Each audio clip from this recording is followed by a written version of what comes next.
Хто і чым пакрыўдзіў Лукашэнку? Які новы закон хутка з'явіцца ў Беларусі, а таксама што вядома пра раптоўную адстаўку чыноўнікаў і экстранную пасадку беларускага самалёта? Вітаем, сябры! Гэта наша Ніва, і зараз мы ўсё вам раскажам.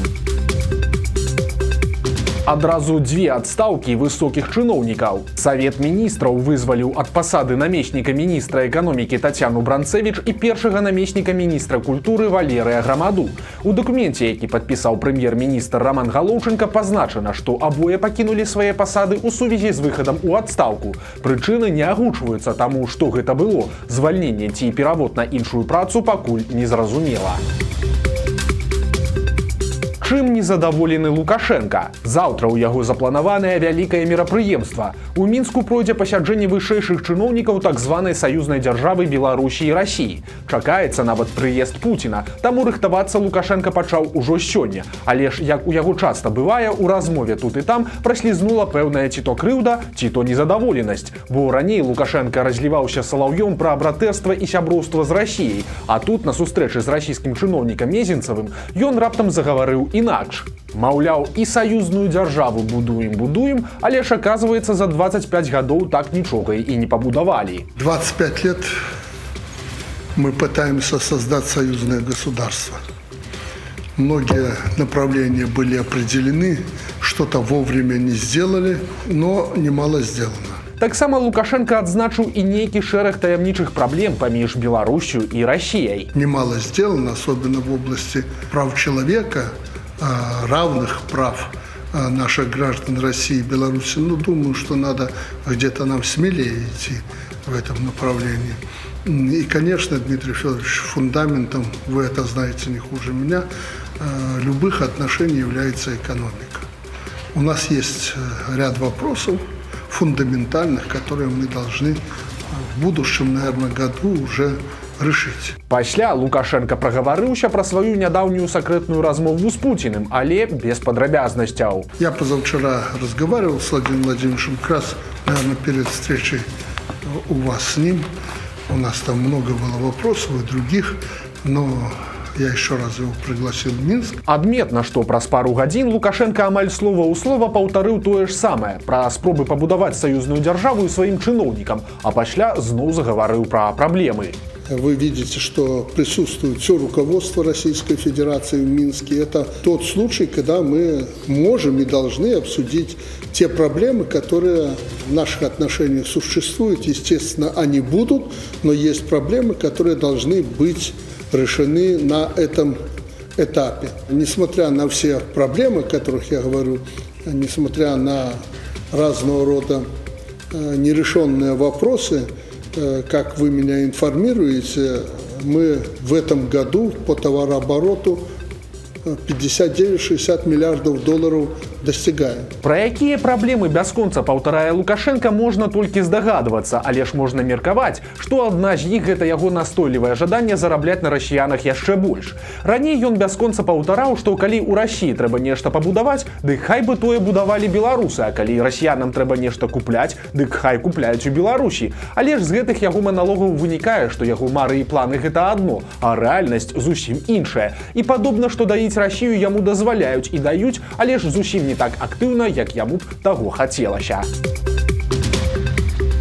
Экстранае вяртанне беларускага самалёта. Борт кампаніі «Белавія», які ляцеў у Маскву, раптам развярнуўся над Смаленскам і вярнуўся назад у Мінск. Аказалася, што прычынай сталі праблемы з рухавіком. Экіпаж прыняў рашэнне не рызыкаваць, а вярнуцца на аэрадром вылету. У выніку самалёт паспяхова сеў у Мінску, і экіпаж і пасажыры ў поўным парадку.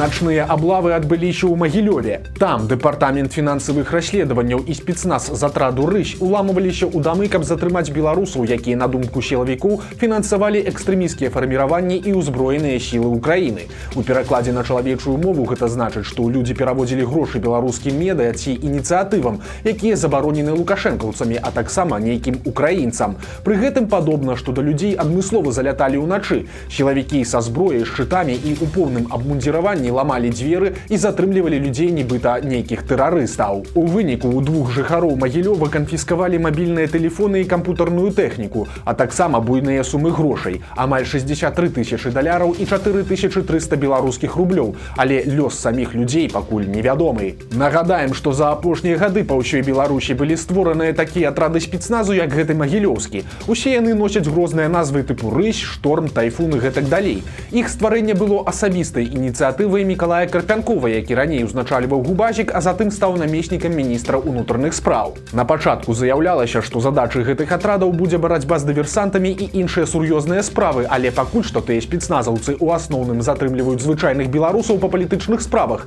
і ўламваюцца да людзей за данаты, каментары і фотаздымкі з пратэстаў 2020 года. Вучоныя адказваюць Лукашэнку. На пачатку тыдня ён гучна абураўся дзейнасцю Беларускай акадэміі навук, і цяпер навукоўцы падобна троху заварушыліся. У прыватнасці, да канца гэтага года паабяцалі сабраць і пратэставаць 5 узораў першага беларускага легкавога электрамабіля.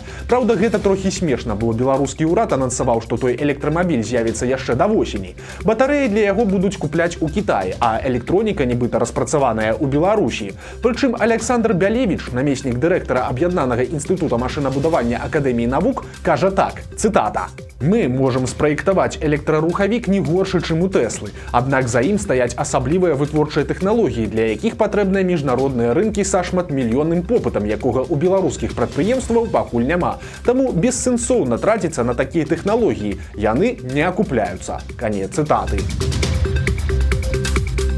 Хутка ў Беларусі з'явіцца новы закон, які яшчэ больш дапаможа сілавікам. Парламент у першым чытанні ўжо зацвердзіў законапраект, які ўводзіць змены ў паштовую дзейнасць. Сярод іншага, гэты закон уключае ў сябе запуск спецыяльнай базы аб паштовых адпраўленнях і прадастаўленне сілавікам кругласуткавага доступу да яе. Гэта значыць, што сілавікі ў любы час могуць праверыць адпраўленую вамі пасылку, прычым няважна, якім сервісам вы карысталіся – Белпоштай, Еўрапоштай ці нейкім іншым. Тлумачаць гэта як звычайна, бо маўляў, трэба захоўваць нацыянальную бяспеку краіны і насельніцтва. Але ж па факце гэта будзе выкарыстоўвацца невядома як. Ну і безумоўна дапаможа сілавікам заводзіць усё новыя і новыя палітычныя справы. Цяпер законапраект чакае другое чытанне дэпутатамі, пасля разгляд у Савеце Рэспублікі, ну і затым дакумент трапіць на подпіс да Лукашэнкі. Дзікая гісторыя адбылася ў Баранавічах. Там падлеткі стварылі чат для булінгу аднагодкаў. У гэтым чаце школьнікі публікавалі фота і відэа, на іх думку, ганебных дзяцей з ліку навучэнцаў сваіх школ і іншых навучальных устаноў. Адміністравалі канал трое 15-гадовых падлеткаў. Двое з іх вучацца ў тэхнікуме, яшчэ адзін у гімназіі. Першапачатковы чат ствараўся для прапаганды здаровага ладу жыцця, аднак з часам тэматыка радыкальна змянілася. У чаце сталі з'яўляцца фота і відэа з бойкамі і збіццём школьнікаў. Публікаваць ролікі маглі ўсе ўдзельнікі, якіх набралася больш за 300. У выніку гэты чат трапіўся на вочы сілавікам, і тыя пачалі разборкі. Цяпер канал выдалены, а ў дачыненні да адміністратараў праводзіцца праверка. Невясёлая загадка. Што адбываецца ноччу ў Беларусі? Адказ, на жаль, ужо звыклы. Лятаюць расійскія дроны камікадзе. Гэтай ноччу ў Беларусі зноў заляталі беспілотнікі шахеды. Гэтым разам ажно 17 штук, прычым упершыню з лістапада ў паветра падымалася беларуская авіяцыя. Дроны заляталі з боку Украіны і рухаліся ў напрамку Лоева, Брагіна і Мазыра. Адзін з іх быў лакацыйна страчаны, то бок паляцеў ён ва Ўкраіну, вярнуўся ў Расію ці упаў недзе ў Беларусі, інфармацыі няма. Адзначым яшчэ вось што. У лістападзе ў Беларусь залятала больш за 150 расійскіх шахедаў, што стала своеасаблівым рэкордам, а за няпоўны першы тыдзень снежня іх заляцела ўжо больш за 80. Падобна, што снежань паставіць у гэтым пытанні новы страшны рэкорд. Ну і напэўна вы ўжо самі разумееце, як рэагуе беларуская ўлада. Яны па класічным ужо сцэнары проста працягваюць маўчаць пра гэтую праблему. Беларускі трэнер спачатку быў героем захопленых публікацый, а цяпер стаў фігурантам крымінальнай хронікі. 10 снежня ў Гомелі пачнецца разгляд крымінальнай справы аб распусных і гвалтоўных дзеяннях у дачыненні да непаўналетніх. Імя і прозвішча абвінавачанага цалкам супадаюць з данымі вядомага гомельскага трэнера Віктара Байкова. Гэта заслужаны трэнер Беларусі, які ўжо 40 гадоў працуе ў гомельскім дзяржаўным вучылішчы алімпійскага рэзерву. Сярод яго выхаванцаў ёсць нават прызёры алімпійскіх гульняў. Таксама Байкоў не раз станавіўся героем публікацый у дзяржаўнай прэсе. Апошні раз у пачатку 23-го года, калі стаў удзельнікам прэміі «Беларускі спартыўны Алімп». Сам трэнер з гонарам расказваў у інтэрв'ю, што ён больш за 40 гадоў у шлюбе і мае некалькі ўнукаў. Цяпер жа пра Байкова ўжо не пішуць, і нават пра факт суда і пра гэтую гучную справу ў дзяржаўнай прэсе не было ніводнай згадкі. Пра злачынстве якога перыяду ідзе гаворка, пакуль таксама невядома. Да таго ж справа будзе разглядацца ў закрытым рэжыме, таму нейкія падрабязнасці не агучаць. Вядома, што да трэнера траплялі дзеці ва ўзросце ад 13 гадоў. Столькі ж гадоў Байкоў цяпер можа правесці за кратамі. Пакаранне, якое яму пагражае, гэта ад 5 і да 13 гадоў калоніі. У Беларусі працягваецца свінацыд. Выданне Think Tanks, прааналізаваўшы звесткі Белстата, заўважыла сумную сітуацыю. Раней паведамлялася пра пэўныя праблемы ў Гомельскай вобласці, але аказалася, што ўсё нашмат больш сур'ёзна. Па-першае, праблемы не толькі на Гомельшчыне, але і ў Мінскай вобласці таксама. Прычым абласныя статыстычныя справаздачы паказваюць, што ў некаторых раёнах, мабыць, адбыліся маштабныя падзяжы. Так, напрыклад, у Валожынскім раёне ўвогуле не засталося свіней. Зніклі ўсе 75 тысяч галоў, якія налічваліся год таму. Тое ж самае і ў Клецкім раёне, дзе было 11 тысяч свінак. У Светлагорскім раёне адбылося падзенне пагалоўя ў 18 разоў, у Мазырскім у 6 разоў, у Слуцкім на 54%, у Лагойскім колькасць свінак скарацілася на 50%. Што стала прычынай, невядома, але агулам па Беларусі пагалоўе свіней скарацілася больш чым на 10%. Загінулі двое пенсіянераў. У Рэчыцкім раёне малады кіроўца грузавіка наехаў на 70гадовую жанчыну, якая рухалася па пешаходным пераходзе. Ад атрыманых цяжкіх траўмаў пенсіянерка загінула. А пад Жыткавічамі 75гадовы кіроўца не справіўся са сваёй машынай і вылецеў на сустрэчную паласу, дзе трапіў пад грузавік. У выніку пажылы мужчына сканаў на месцы. А ў Віцебску раскрылі забойства 25гадовай даўніны. У снежні 99-го года у адной з кватэр горада знайшлі целы жанчыны і мужчыны са шматлікімі колата-рэзанымі ранамі. Тады высветлілі, што муж і жонка займаліся незаконным абаротам валюты і захоўвалі ў кватэры буйную суму грошай. Але ў той час устанавіць злачынцаў альбо знайсці сведак не ўдалося. І вось толькі цяпер, праз чвэрць стагоддзя, сілавікі атрымалі інфармацыю аб магчымых падазраваных. У выніку АМАП затрымаў траіх мужчын. У 99-м годзе на момант здзяйснення злачынства ім было 21, 20 і 39 гадоў. Адзін з іх раней быў судзімы за забойства, другі за разбой і крадзеж. Цяпер усе яны пад вартай, і іх зноў чакае суд, а пасля працяглы тэрмін у калоніі. Праўда, пакуль адны сілавікі шукаюць злачынцаў, у іншых ёсць больш важныя справы. У прыватнасці, спяваць хорам оды Лукашэнку. На жаль, гэта не жарт. У Віцебску на чарговым канцэрце так званага марафона адзінства, які праходзіць у падтрымку Лукашэнкі, цяпер выступіў цэлы хор сілавікоў. Сярод іх і следчыя, і вайскоўцы, і прадстаўнікі генеральнай пракуратуры. І выглядала гэта ўсё вось так.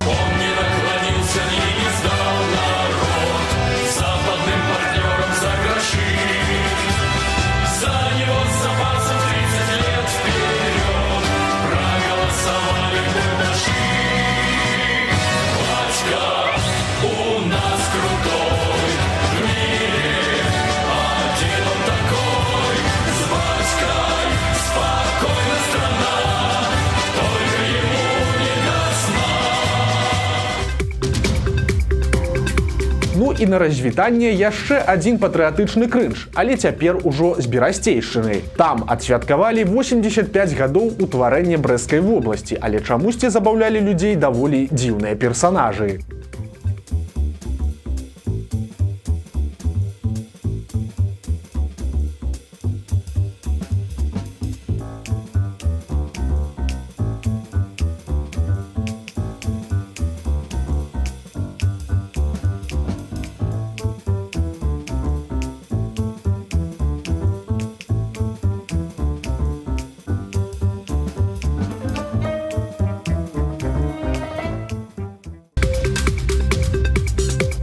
Вось такія навіны чацвярга. Падпісывайцеся на канал, стаўце лайкі альбо дызлайкі і выказвайце заўвагі ў каментарах. І, канешне, чытайце нашу Ніву, глядзіце нашу Ніву і любіце Беларусь. Да сустрэчы заўтра.